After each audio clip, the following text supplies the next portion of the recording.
Hi everyone, this is Zach. How many of you heard that the math works on the globe Earth model but it doesn't work on the flat Earth model?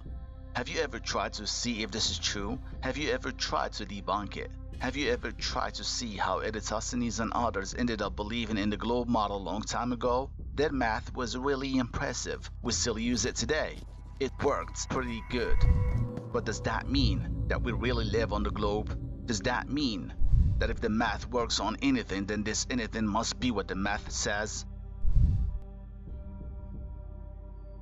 The math doesn't lie. Yes, that's true. But what if we unintentionally miss something while doing the math, and we impress the entire world, generation after generation, and 1,000 years later, someone else discovered the missing piece. Then he did the math again, and he found out that all the calculations were incorrect. If you were him, what would you do? Sit back and sleep, or tell everybody? Would people believe you? This video is very important and it needs a lot of concentration, so leave whatever you are doing and focus on this video. But if you watch the entire video and you still feel like you didn't get the point, then watch it again and you will get it. Trust me. One more thing. We will work with numbers here, but don't panic. Even if you were the worst students ever, you will still understand it because the math here is more than easy and all you have to do is focus.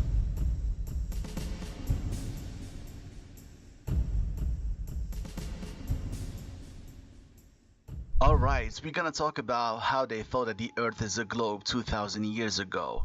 A man called Eratosthenes supposedly measured the globe Earth circumference using his brain only. And our scientists today agree with his method and they say that his calculations are very accurate. And I agree with that, but now I'm gonna show you how his math can be accurate when reality is completely different. I got another team from Indonesia right now, and their leader is named Boss Darling from the Flat Earth 101 channel. Please take a look at it and subscribe. Well, I planned an experiment and they did it and it works as I planned. This experiment is gonna prove to you how we can convert a flat table to a round table. Yes, you heard me. We're gonna convert a flat table to a round table using mathematics and shadows. In other words, we're going to redo Eratosthenes' experiments in a small scale, considering a flat table as the flat Earth. Alright? But before we get to that, I'm gonna have to explain to you a few things so you can fully understand the experiments because it's a bit complicated. Now, the first thing we're gonna start with is the angles of elevation of the sun. I'm sure that most of you know how they work, but this time I want to go deeper. So even if you already know what I'm talking about, be patient and keep on watching till the end. Don't blink. Okay, if you place a stick on the ground to measure the shadow, you get 3 angles. This is called the base of the triangle, which has to be 90 degrees. This is the angle of elevation, and this is the angle that Eratosthenes used in his math. I couldn't find a good name for it, so I'm just gonna call it the angle of deception. Now here are the most common questions that most people ask. Why did Eratosthenes assume that the Earth is a globe in the first place? Why did he use this specific angle to measure the circumference of the Earth? Okay, let's answer these 2 questions at the same time. We know Eratosthenes' experiments was just made up by some people, but let's assume it's real. Well, as far as history is concerned, Eratosthenes was not the first guy who thought that the Earth could be a globe. But our topic today is not who was the first person who claimed the Earth is a globe. Our topic is why they claimed it's a globe. The answer is simple. They used the angles of the sun. These angles can be either vertical angles or horizontal angles, and both of them do not work on the flat Earth. They can only work on a globe Earth. But today, we're just going to talk about the vertical angles or the angles of elevation. And here is why they don't work. If you put a lamp on a flat disk and you try to triangulate it using the shadows like I did in this video a year and a half ago, you will be able to triangulate it perfectly and the elevation angles will work. In other words, if you put this in a 3D program and you draw imaginary lines or cones like these ones in the air to represent the light rays, they will all intersect in the center of the bulb. So no matter how many objects you use, you will always be able to locate the bulb by using 2 things. 1. The elevation angles, they can be calculated by the shadows and the length of the object. 2. The distances between objects. Try to always use a 3D software to make your math easier. Is that clear now? No! Okay, let's clear this up a little bit more because it's the basis of this topic. So let's repeat the experiments we have done a long time ago. But this time we're gonna use 9 objects on a flat table to triangulate the bulb and not just 3. And of course, I'm gonna show it to you in AutoCAD so you can understand it, and then I will show it to you in real life. And be patient, this is just part 1 of the experiment. So here is the table. We got an A3 paper on it and 9 nails, as you can see. Imagine you are on that paper, and that paper is the Earth. And this bulb is the sun. It's 50 centimeters above the table. It's exactly 90 degrees above the nail in the middle. All the nails are 5 centimeters except the one in the middle. And the distance between each nail is written on the paper, as you can see here. Our unit of measure is centimeters, okay? Some people think that if you use more than 3 objects, you would not be able to triangulate the bulb. They're wrong. If you model it and do it in real life, you will get the same results. All the elevation angles, or better said light rays, come from the center of the bulb, and all the depression angles go to the tip of the shadows. So light rays of the experiment should intersect in the bulb. Here are the measurements that we got in AutoCAD.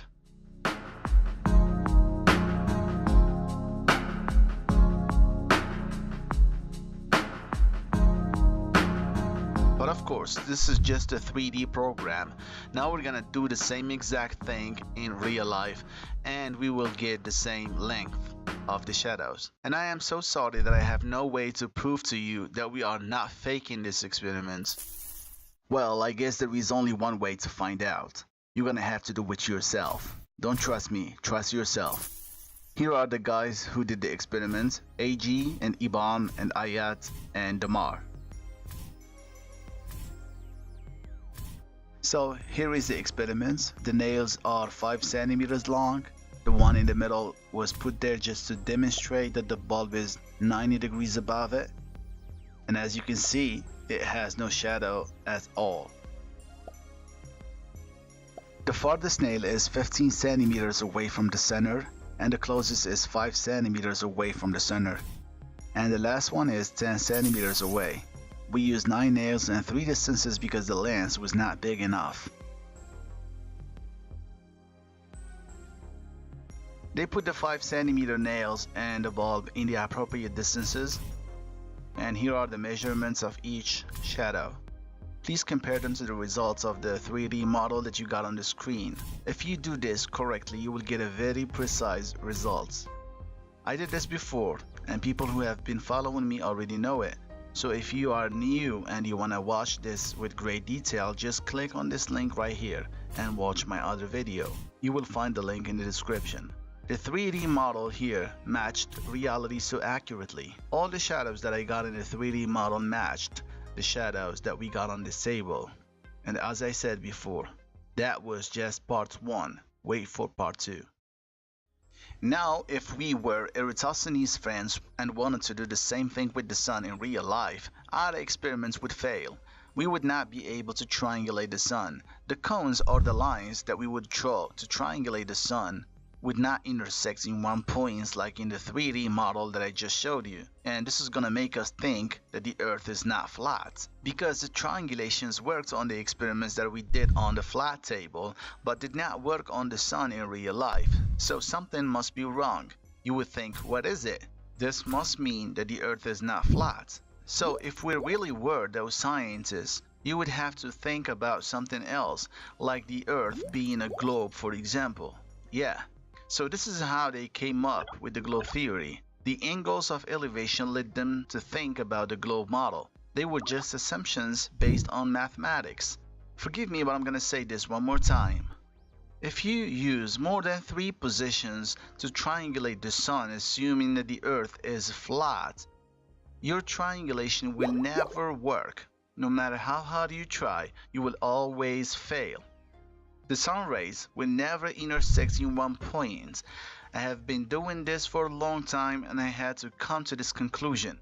Some of you might think that if the distances between the objects are not accurate, then the triangulation will not work. And I agree with that, but even if the distances were 100% accurate, the triangulations would never work. And I'm gonna prove what I'm saying with another experiment. As we said in the previous videos about refraction, the sun is never in its real position. Even modern science agrees with us. What you are triangulating is a reflection of the sun. And this is why your triangulation will never work. Imagine yourself in the bottom of a swimming pool trying to triangulate a bulb that is above the water. You will never be able to triangulate it unless you know how refraction works on water. The experiments will explain this better. Just stay with us.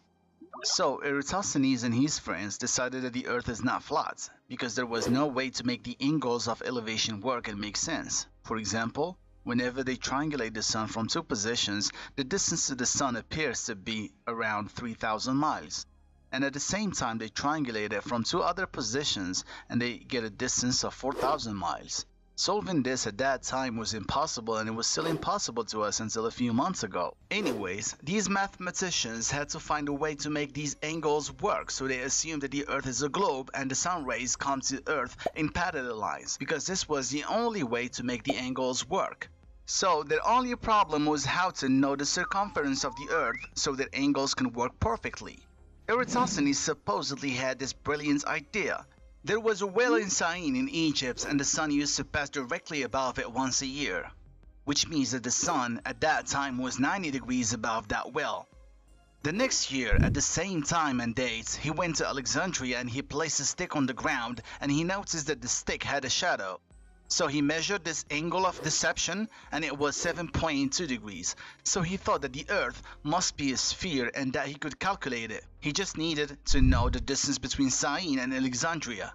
So he sent a guy to measure the distance, which was about 5,000 miles or 800 kilometers.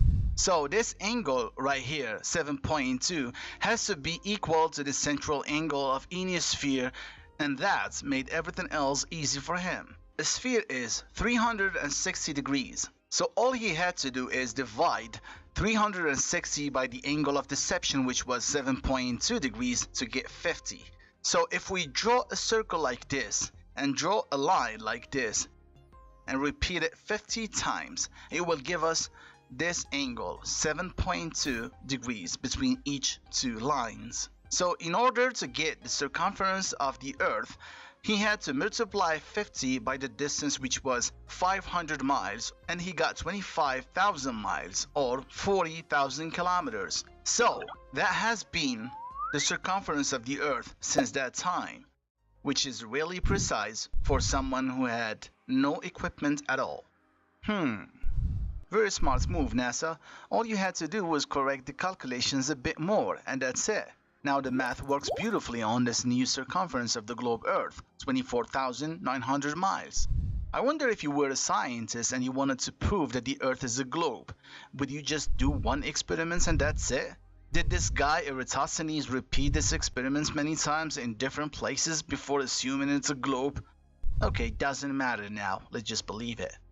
Okay, let me show you how the angles work on the globe model. It doesn't matter how big the globe is. The angles will work the same, but we will use this exact radius of the Earth, 3,959 miles. I'm gonna divide the Earth into 24 parts because it takes the Earth 24 hours to rotate. So, here is the distance between each point. And that means that if you are here, your elevation angle will be 90 degrees because the sun is right above your head. So imagine you got friends all over the globe. Your friend right here would not have the sun directly overhead because he is 1 hour away from you. So his elevation angle is going to be 75 degrees because the Earth rotates 15 degrees every hour. So every hour you will have 15 degrees less. Here you're gonna have 75 degrees, and here you're gonna have 60 degrees, and here 45 degrees, and so on. If this is confusing, then here is an easy way to know if this is accurate. Please Go to suncock.org and go to the equator and make sure your latitude is around 0 degrees. You can change the date to the 21st March because the sun is above the equator at that time. And also change the time to 1 p.m. UTC plus 1. And then try to click around to find the 90-degree angle of the sun. Once you find it, change the time from 1 p.m. to 2 p.m. and you should get 75 degrees in the altitude of the sun. Now if you change it to 3 p.m. you should get 60 degrees. So this is how the angles of elevation work on the globe. If we can make these angles work on the flat earth model, we will be able to know the degrees and the distances between each position on earth. And that will help us draw an accurate flat earth map, and our map will be undebunkable. So to everyone who work on the flat earth map, please forget about the flight's duration and time zones. They will never ever help you draw an accurate map. Focus only on the angles of elevation and the horizontal angles, or what we call azimuth. And we're gonna talk about this in detail in the future. Now let's get back to what we have been doing. Do you realize now the weakness of the flat earth? If yes, then you will love what's coming next. Eratosthenes had no idea what the atmosphere is. So he just assumed that the sunlight comes in straight parallel lines to make his math work, and it did work. Now we know that the atmosphere bends the light. So if the sunlight really bends, then how come Eratosthenes' math is correct? It doesn't make any sense. His math was based on straight lines. So I believe that in order to save the globe model, our scientists told us that the atmosphere bends the light, but it's almost unnoticeable. So if the apparent sun is right above the horizon line, that means that the real sun is right below it, and the angle between them is around 0.84 degrees approximately. So are we supposed to believe this without any experiments to back up their claim? To me, this is just an assumption. The air is full of water and gases, and we know that water affects the light a lot. The air sometimes magnifies objects. It makes them look bigger and closer. Sometimes it works like water, sometimes it doesn't. We really don't know what it is or how it works. So scientists, please stop making up assumptions based on numbers. Okay, right now we're gonna redo Eratosthenes' experiments, but this time we will use refraction. The difference between part 1 and part 2 is refraction, so we added a concave lens to represent the atmosphere. The rest is still the same. And no, we are not saying that the atmosphere is concave. We don't know what it is. Each lens will give you an interesting result, so we chose a concave lens. So please focus on this because it's gonna blow your mind. I'm gonna do my best to make it as easy as possible to understand. So the concave lens is 30 centimeters above the table and the bulb is still at the same height, 50 centimeters. The nail that is in the center of the paper is 90 degrees below the lens and the bulb. That is why it has no shadow at all. We put it there just to make sure it is 90 degrees below the bulb. The distance between each object is still the same as before, but as you can see now, the shadows are longer than before thanks to the concave lens. And this is what a concave lens does to the light. It makes light rays diverge, and this is why the shadows become longer. Okay, let's watch the experiment. I'm gonna put all the details on the screen because it's hard to see the numbers, okay? So we're gonna start with 10 centimeters distance.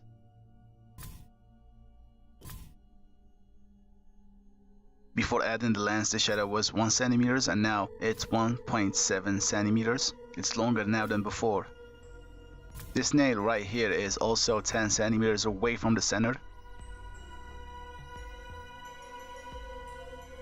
And its shadow is the same as the previous one, 1.7 centimeters.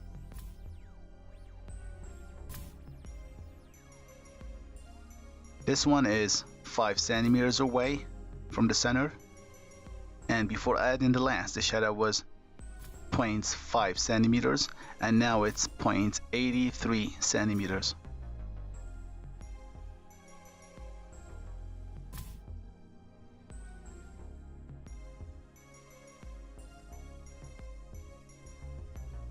This one is the farthest, and it's 15 centimeters away from the center. Its shadow before adding the lens was 1.5 centimeters, and now it's 2.69 centimeters. We're using 2 decimals to show you how precise this can be on the globe table that you're gonna see later.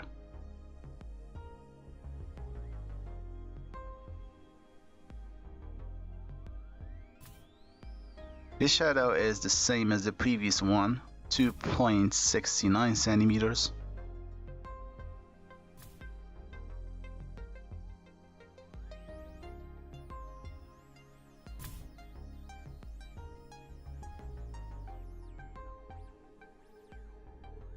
This nail is also 10 centimeters away from the center, and its shadow is also 1.7 centimeters.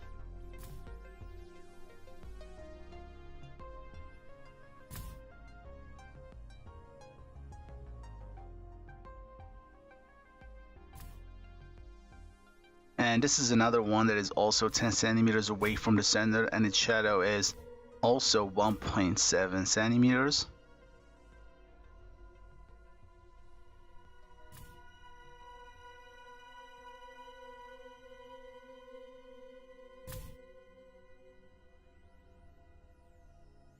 The last one is 5 centimeters away from the center, and its shadow is 0.83 centimeters.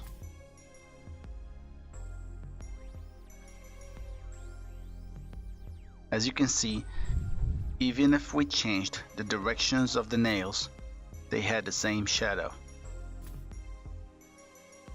So the distances we are going to work with are 5, 10, and 15 centimeters.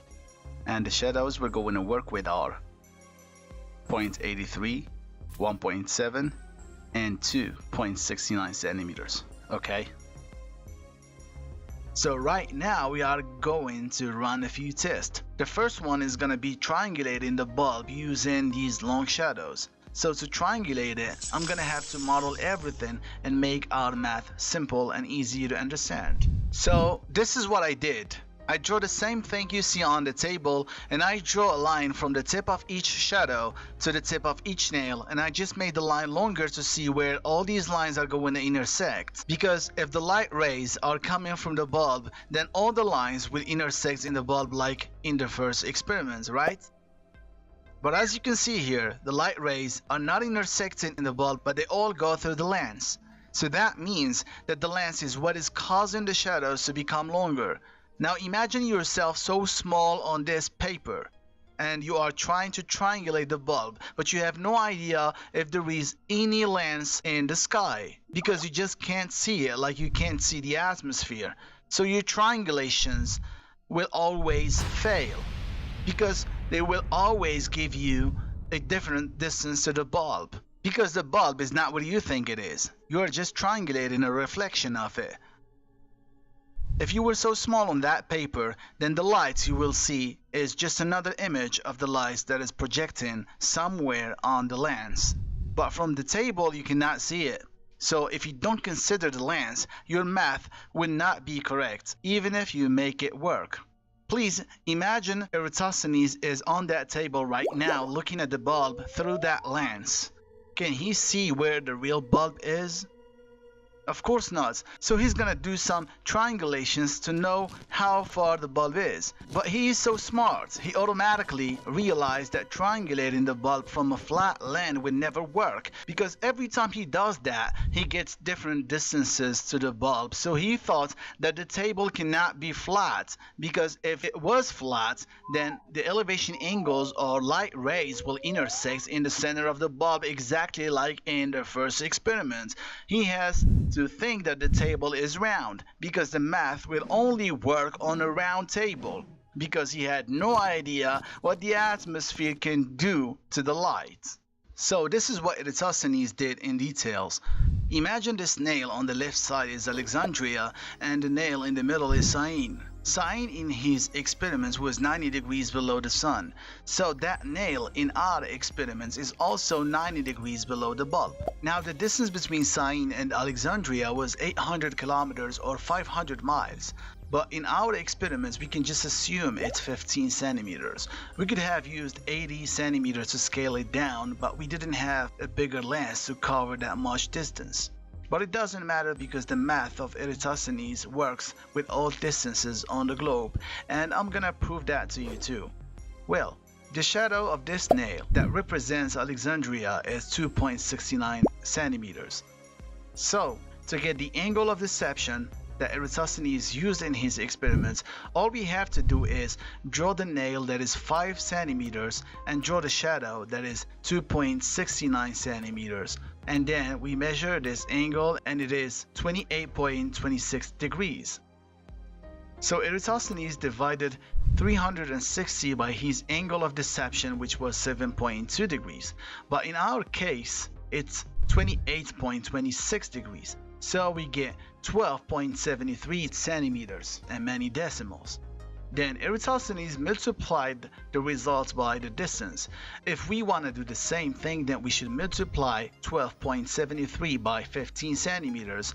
So we get 191.08 centimeters in circumference. And that means that 191.08 centimeters is the circumference of the globe table.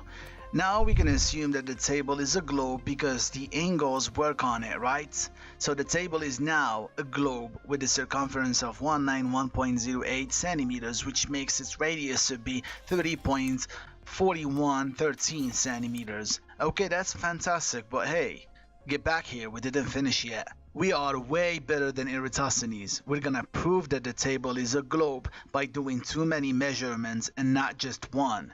First, I'm going to measure the elevation angle of each nail. Here we go. This is the closest nail to the central nail, which is 5 centimeters away from it.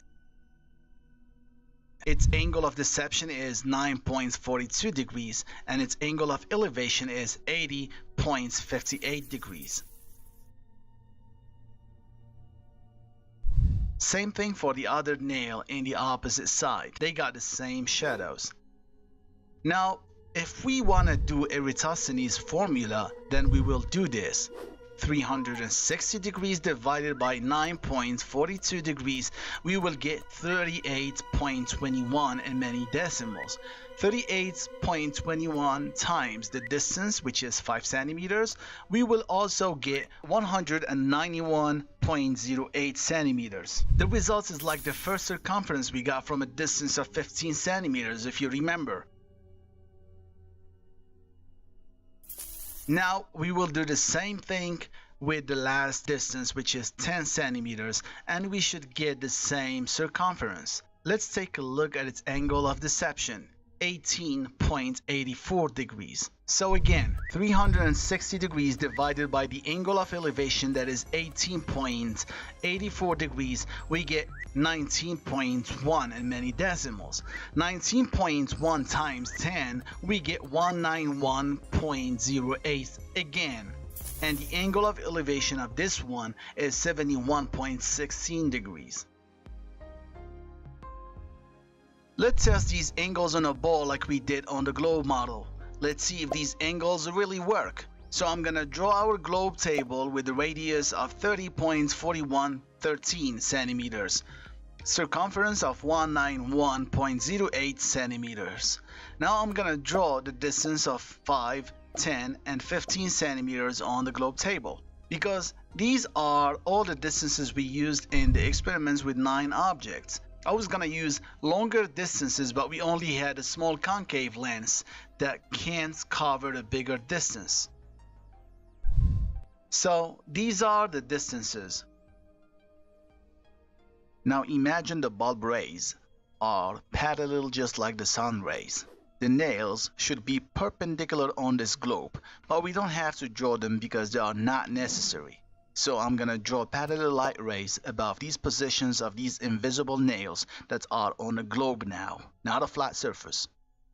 Now I'm gonna go ahead and draw tangent lines to be able to measure the angles. Now, as everything is drawn, we can start measuring the angles and comparing them with the angles we got on the flat table. Let's start with the angles of elevation. First, we will calculate the angles of the 5 centimeter distance. The angle of elevation is 80.58 degrees. The angle of 10 centimeter distance is 71.16 degrees. The angle of 15 centimeters distance is 61.74 degrees. If we compare them to the angles we got on the flat table, we get the same exact angles. Does that mean that the table is a globe? No. The problem here is that we are not accounting for refraction. We are just doing the blind math that Eratosthenes did 2,000 years ago. So refraction made us think that the flat table is actually a globe because the math could only work on the globe. You want to measure the angle of deception of Eratosthenes? Let's go back to our drawing. Now watch. Here is the first angle that has to be 9.42 degrees.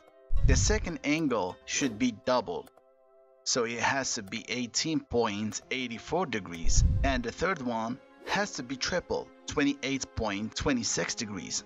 You will get these angles everywhere on this globe. Does that mean that the table is a globe? The math here works perfectly. Eratosthenes' math was simple and genius, but it's all wrong because he never accounted for refraction, and now our scientists are making refraction meaningless so that math can still work. But no, sir, refraction is not meaningless at all, and we can prove that day after day. And again, I'm not saying that the atmosphere is concave like this lens. I'm just giving you an example of one type of refraction that worked on the globe and didn't work on the flat plane, even if reality is a flat plane. And this is why they don't work on a flat table or a flat earth. If you are here and got friends everywhere on the table and all you have is the distance between all of you and the angles of elevation, then your lines of triangulation will meet somewhere on this line, way below the bulb. And that makes your triangulation incorrect. So you will end up saying that the table is a globe with a circumference of 191.08 centimeters, just like Eratosthenes. Well, smart people should already realize that the bulb we created by calculating angles from shadows has the same radius of the concave lens. Now, if the lens was bigger and the bulb is circling around it, and Eratosthenes is a small guy on the table, he will think that the table is a globe because the angles work on the globe. Here is something to think about. What if the sun circles above the concave lens? Or what if the concave lens is the one that circles below a fixed sun? What if this concave lens has the same radius of the Earth, 3959 miles? If that's so, then I would have done the same math as Eratosthenes and told you that the Earth is 25,000 miles in circumference as well. Do we deserve a like and share? We hope you enjoyed this video presentation by Dr. Zach. If you found this video informative, please like and share and subscribe to Dr. Zach. You can email Dr. Zach at zicoworld123@gmail.com. And thank you for watching.